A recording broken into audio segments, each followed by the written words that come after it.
성경 말씀은 갈라디아서 6장 갈라디아서 6장 1절부터 8절까지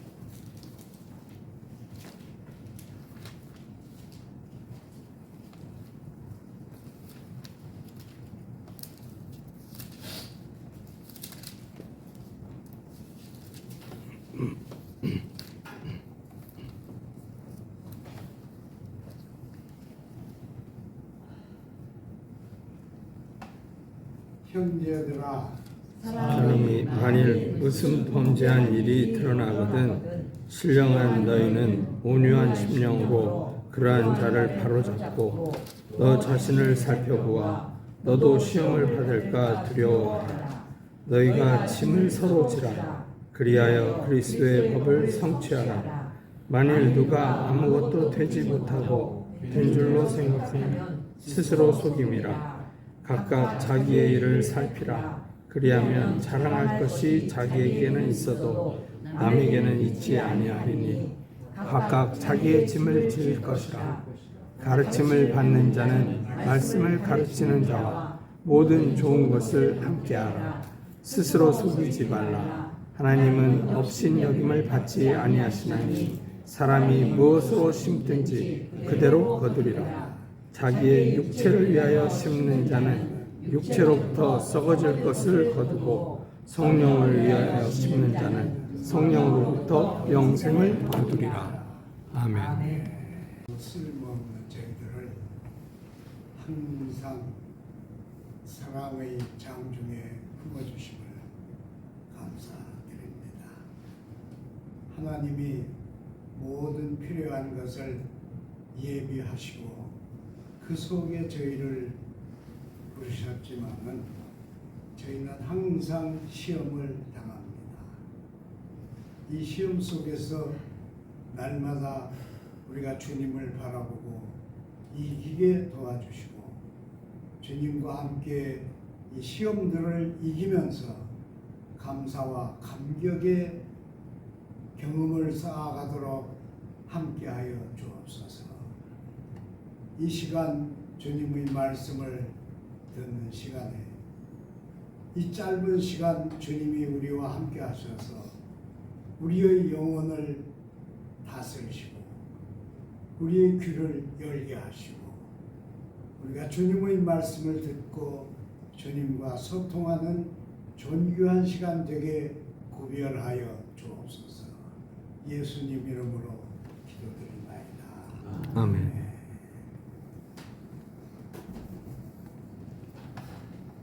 갈라디아는요, 바울이 태어난 나라입니다. 바울은 이쪽 남쪽 지역에 있는 타르서스라고 하는 데서 태어났고요. 거기서 북쪽으로 올라가면 거기가 바로 갈라디아입니다. 근데 이 갈라디아는 바울이 가서 전도를 할 때 잘 받아들였어요. 그런데 거기에 있는 유대인들이 뼈를 부렸어요. 우리가 다 예수를 믿는 건 좋지만은 율법을 그대로 다 우리 조상들이 믿어온 율법을 그대로 지키면서 믿으면 더 좋지 않느냐 그런 생각이에요. 그래서 이 바울이 전도한 갈라디아 사람들이 변질했습니다. 얼마나 속이 상했을까요? 바울은 다른 데 쓴 서신하고는 좀 다르게 갈라디아 교회를 향해서는 약간 마음속에 책망하는 마음이 들어있었어요. 그렇게 갈라디아서를 쭉 썼습니다. 그런데 이제 5장에 보면 거기 육신의 열매 그리고 성령의 열매 그렇게 썼죠. 그리고 6장에 들어와서 너희 사람들 속에서 무슨 범죄한 일이 드러나거든 온유한 너희들은 바로 잡으라 그랬어요. 저는 이 성경에 왜 여기를 범죄라고 했을까? 그래서 좀 조사를 해보니까 여기 쓴 범죄라고 하는 단어는 파라팁토라고 하는 단어예요.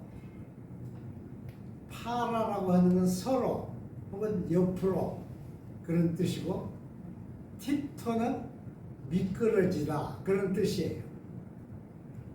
그러니까 여기다 이 글을 쓴 바울은 무슨 큰 문제가 있는 사람들을 뜻하지 않고 삶 속에서 미끄러지는 내용들이에요. 미끄러지는 건 뭐예요? 여러분, 실수잖아요. 실수. 우리 인간은 다 실수하죠. 인간이 세 가지를 다 똑같이 해요. 하나는 거짓말, 또 하나는 실수, 또 하나는 죽는 거예요. 그 세 가지는 온 인류가 다 같이 가지고 있습니다. 그러니까 거짓말을 않는 것 같이 생각하는 사람은 거짓말하는 사람이에요. 그리고 실수를 않는 것 같이 생각하는 사람은 바보입니다. 우리 인간은 다 실수를 하게 돼 있어요.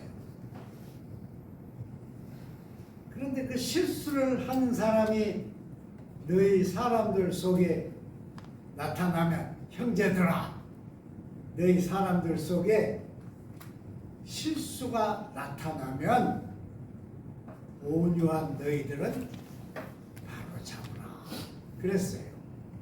그러니까 온유가 나타나야 사람들의 실수를 바로 잡을 수가 있습니다. 근데 우리는 그렇게 못해요. 우리는 누구라도 실수를 하면 그 실수를 근거로 비판을 합니다.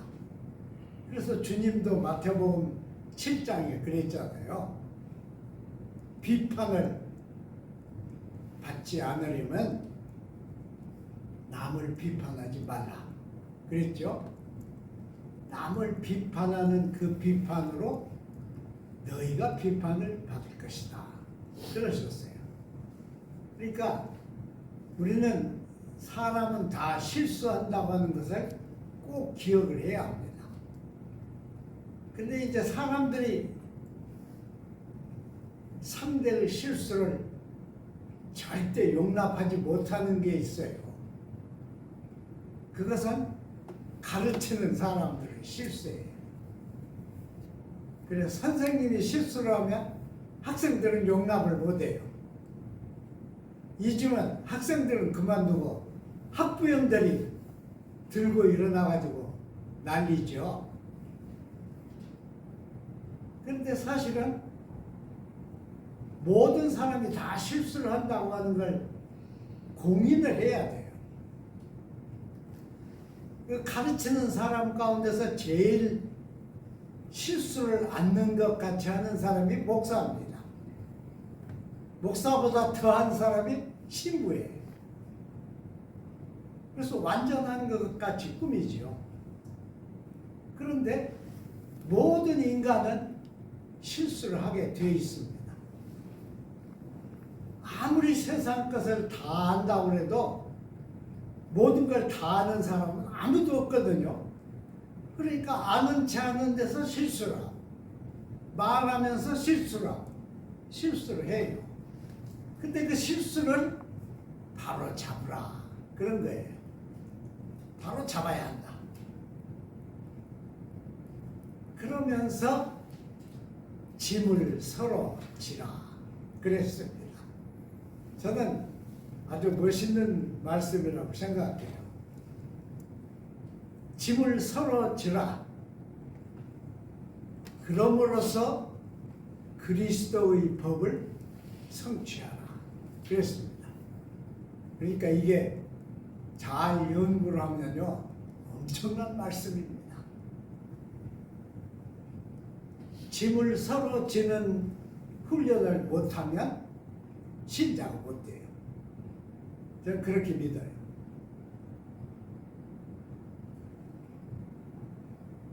우리가 신학생 때 그 교수님 가운데 한 분은 교재 준비를 안 해요. 아무 준비를 안 해요. 왜 그러냐 그러면 그분은 20년 이상 신학교 교수를 했으니까 모든 걸 다 알고 있는 거예요. 그런데 그러다 보니까 어떤 날 강의를 하시다가 중간에 부분을 다 빼먹어버리고 뚝 띄어서 강의를 하셨어요. 그러니까 학생들이 이상하죠. 그거 아닌데 다 이상하게 생각하죠. 근데 그 양반은 끝까지 이제 집에 돌아가셔서 그거 아셨을 거예요. 그런데 그 다음 날도 그거 말 안 해요. 그냥 가는 거예요. 아마 그분은 지금 돌아가셨으니까 그거 못 고치고 그대로 가셨어요. 근데 제 생각에는 그분에게 배운 학생들은 그분보다 좀 낫습니다. 새 시대 사람들이니까. 그러니까 그 학생들은 지금 다 목사님 되셨고 아마 목사님 다 끝난 분들도 계셨고 그럴 텐데 다 마음속에 그걸 가지고 있을 거예요. 그때 그 양반이 그렇게 했다. 그래도 우리는 배웠다. 그거 빼먹었어도 목사 다 할 수 있다. 그리고 이렇게 그 양반이 그거 빼먹었어도 우리가 다른 책을 읽고 그거 다 알고 이렇게 훌륭하게 목사일 할 수 있다. 그렇게 생각할 겁니다. 근데 우리가 문제가 되는 것은 상대가 나보다 낫거나 더 약하다고 생각하면 상대의 짐을 못 집니다. 상대의 실수도 짊어질 수가 없죠. 그래 문제가 되는 거예요. 근데 실은요, 우리는 세상에 태어나가지고 공부를 하지 않아요. 엄청나게 긴 기간 동안 공부를 하는데 공부를 하면 뭐가 결정돼요? 직업이 결정됩니다. 근데 직업이라는 건 뭐예요? 다 남을 위해서 하는 겁니다. 직업은 자기가 맡은 직업은 모두가 남을 위해서 하는 거예요. 농부도 농사를 짓죠. 자기 먹을 것만 농사 짓는 농부는 없습니다. 지금 더군다나 그렇죠. 남을 위해서 농사 지어요. 저희가 배울 때는 그걸 구두쟁이로 예를 들어서 얘기를 했어요. 구두를 만드는 사람이 구두를 다 자기 발에만 맞춰서 잘도 자기 발에만 맞는 구두를 만들면 누가 그 구두를 사겠느냐 그래요. 구두를 안 사면 구두쟁이가 뭘 먹고 살겠느냐 그렇게 했죠. 그러니까 우리가 가진 직업은 모두 남을 위해서 하는 것입니다. 그런데 놀라운 것은 더 많은 사람을 위해서 하는 직업일수록 인정을 받습니다. 더 적은 사람을 위해서 하는 직업은 별로 인정을 못 받아요. 더 많은 사람을 위해서 일하는 사람만 인정을 받습니다. 그러니까 직업 자체가 사실은 남을 위해서 하는 것이죠. 우리가 잘할 때는 교회에서 그걸 뭐라고 가르쳤는가 그러면 이렇게 가르쳤어요. 하나님 나라는 이렇게 숟가락이 긴 것만 있다고 그랬어요. 그래서 긴 숟가락으로 떠가지고 자기 입에 넣으려고 그러면 안 들어간다는 거예요. 그리고 뭐라고 그랬어요? 서로 남에게 먹여줘야 한다. 그랬죠. 웃기는 얘기죠. 하나님 나라가 그렇게 생겼으면 하나님 나라가 쉽다 이게. 그래도 그렇게 가르쳤어요. 우리는 좋다고 배웠지요. 모든 세상 사람은 남을 위해서 일합니다. 그런데요, 자기를 위해서 일한 사람은 아침에 일찍 일어나는 사람은 없습니다. 남을 위해서 일한 사람만 일찍 일어납니다. 준비를 합니다. 그리고 더욱더욱 자기 경험이 쌓일수록 더욱더욱 노력을 해서 더 숙련된 일을 하려고 노력을 합니다. 그게 직업이에요. 그러니까 우리는 본질적으로 남의 짐을 함께 집니다. 그런데 이놈의 세상이 그렇게 안 되죠. 그렇게 안 돼요. 쌓여 있는 데는 쌓여 있고, 썩는 데는 썩고, 없는 데는 없고, 굶주린 데는 굶주립니다. 참 문제죠. 그래서 짐을 서로 지라 그랬습니다. 그 다음에는 더 멋있는 말씀을 하셨는데, 하나님은 제가 배운 성경에서는 만홀히 여김을 받지 않는다 그랬어요. 그런데 오늘 읽은 성경은 업신여김을 받지 않는다 그랬네요. 여러분 성경도 그래요? 업신여김을 받지 않는다. 하나님을 업신여긴 사람이 어디 있어요? 근데 그 말은 하나님을 사람처럼 여긴다는 뜻이에요. 하나님을 사람처럼 여기고 속이려고 든다는 거예요. 하나님은 절대로 업신여김을 받지 않는다 그랬습니다. 그래서 그 밑에다가 뭐라고 썼는가 그러면, 육신을 위해서 심는 자는 육신에서 썩어질 것을 거두고, 영을 위해서 심는 자는 영에서 영생을 얻는다. 그 영이라고 할 때 푸니우마라고 그랬죠. 푸니우마. 그리고로 푸니우마라고 하는 말이에요. 근데 영을 위해서 심는다. 그 말은 푸니우마를 심는다 뜻이에요. 저는 그렇게 이해해요. 제가 이게 아무리 말해도 좋은 그 이해가 안 되고 예를 하나 들려고 그러는데요. 제가 30대 때 개정교회 왔잖아요. 아이고, 처음에 교회 와가지고 모두가 어른들이에요. 그러니까 얼마나 벌벌 떨면서 했는지 몰라요. 근데 하루 예배를 마치고 나오니까 그때는 개정교회 마당에 나무가 많이 있었잖아요. 그 나무 밑에 새카만 옷을 아주 후줄근하게 입은 키가 크신 영감님이 한 분 계셨어요. 저는 모르는 분이니까 그냥 교인들하고 이야기하도록 가만뒀는데, 우리 이영춘 장로님이 나오시더니 가서 반갑게 인사를 하더라고요. 그러고는 이 장로님이 내게 오셔가지고는, 목사님, 저분이 목사님이신데, 은퇴하신 목사님이신데, 신을 다 떨어진 거 신고 오셨는데 신을 한 켤 사드립시다 그러는 거예요. 그래서 제가 생각이 짧죠. 장로님이 모시고 와서 신을 사드리세요 그랬어요. 그래서 장로님이 모시고 와서 이제 점심도 같이 하시고 신을 사드렸습니다. 그리고 그분은 가셨죠. 저는 잘 모르는 분이니까, 그날 처음 만났으니까. 그런데 한 2달 지나서 또 오셨어. 옷은 똑같은 거, 목회하실 때 입었던 그 옷 낡은 것 입고 오셨어요.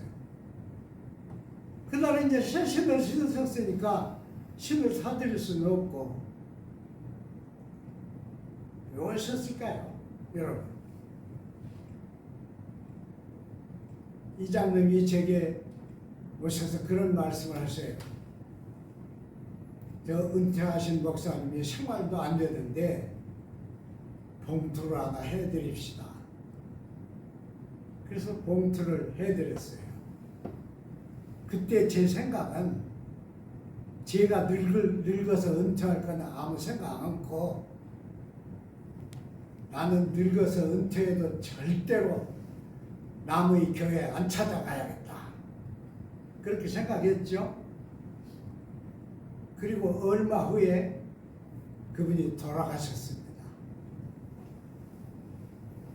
그분이 돌아가신 후에 유품을 정리하던 목사님들이 수첩을 발견했는데 수첩에 우리 교회에서 몇 월 며칠 날 얼마를 받은 게 적혀 있었어요. 우리 교회만 아니에요. 모든 교회 그분이 다니면서 얻은 돈이 다 적혀 있었습니다. 그리고 그 밑에는 전라북도에 있는 농촌교회, 형편없는 농촌교회 교역자들에게 몇 월 며칠 날 얼마를 줬고 몇 월 며칠 날 찾아가서 얼마를 나누어 줬다는 게 쫙 적혀 있었어요.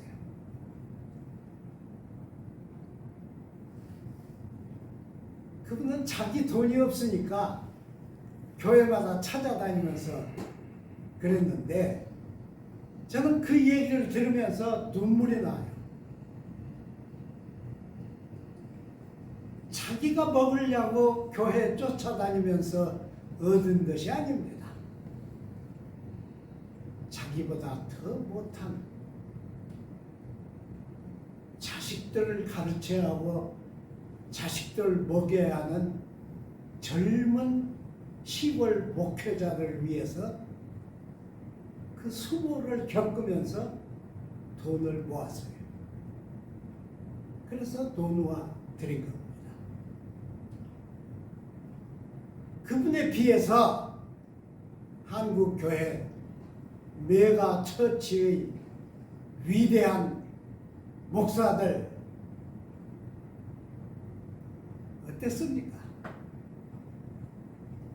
죽기도 전에 돈에 욕심이 나서 돈을 빼돌리고 비자금을 만들고 장부에 없는 돈을 만들고 그때부터 한국 교회가 타락하기 시작했습니다.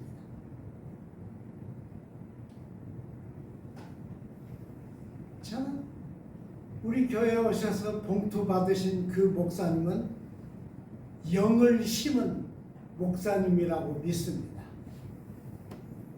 뭐 그게 별거 아니지만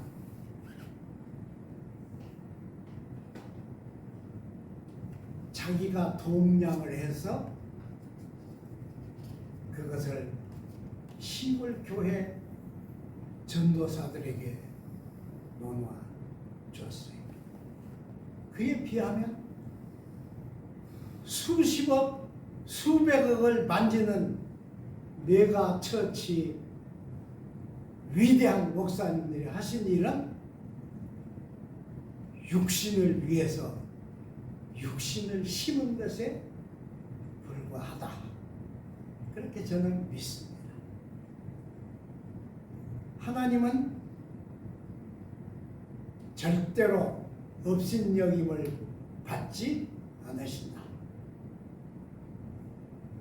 영을 심은 자는 영에서 영원한 것을 얻고 육을 심는 자는 육에서 썩어질 것을 얻는다. 큰 교회 목사님 가운데 제가 잘 아는 목사님 계시는데 막 이렇게 하고 이렇게 하고 막 이렇게 하고 이렇게 하고 그랬어요. 그래서 총회를 시끄럽게 하고 그랬는데 지금도 그 양반은 뻣뻣해요. 교인들이 말을 잘 들으니까 그것이 그 양반의 천국이에요. 저는 그렇게 믿을 수 없습니다. 짐을 서로 지라. 이 말은 상대의 실수도 함께 지라는 얘기입니다. 동시에 짐을 서로 지면서 그리스도의 법인 아가페를 성취시킨다는 뜻입니다. 나 혼자 주님의 아가페를 실현하지 못합니다. 짐을 서로 지면서 우리는 이 존귀한 세상에서 절대로 얻을 수 없는 그리스도의 법을, 그리스도의 사랑의 법을, 그리스도의 아가페의 법을 성취시키는 것입니다. 마태복음 25장을 보면 예수님이 모든 천사들과 영광으로 오실 때 왼쪽에 갈 사람과 오른쪽에 갈 사람을 구별하신다 그랬어요. 그리고는 오른쪽 사람을 향해서는 내가 굶주릴 때 너희가 나를 찾아보고 내가 헐벗었을 때 너희가 나를 돌보고 내가 병들었을 때 너희가 나를 공부했으니 너희들은 이쪽으로 오라 그러셨어요. 그 말씀 너희들은 이쪽으로 오라. 그럴 때 그들이 주님 우리가 언제 주님에게 먹을 것을 드리고 옷을 드리고 주님이 병들었을 때 주님을 돌보았습니까? 그렇게 물었어요.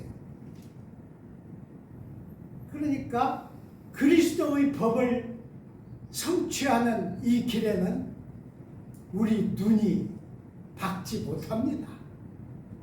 뭘 했는지 몰라요. 저도 그렇게 생각해요. 아무것도 한 일이 없어요. 했다고 믿어지지 않아요. 그런데 모든 천사들과 주님이 영광으로 오실 때 그때 주님이 우리를 오른쪽으로 부르실 것입니다. 기도하겠습니다. 하나님, 거룩하신 하나님 감사드립니다. 이 감사 줄어들지 않게 도와주시고 변치 않게 붙들어 주옵소서. 우리가 약하고 모자라지만 다른 사람의 짐을 져보는, 다른 사람의 짐을 대신 지는 이 작업을 죽음이 오기 전에 경험하도록 저희와 함께하여 주옵소서. 예수님 이름으로 기도드리나이다. 아멘.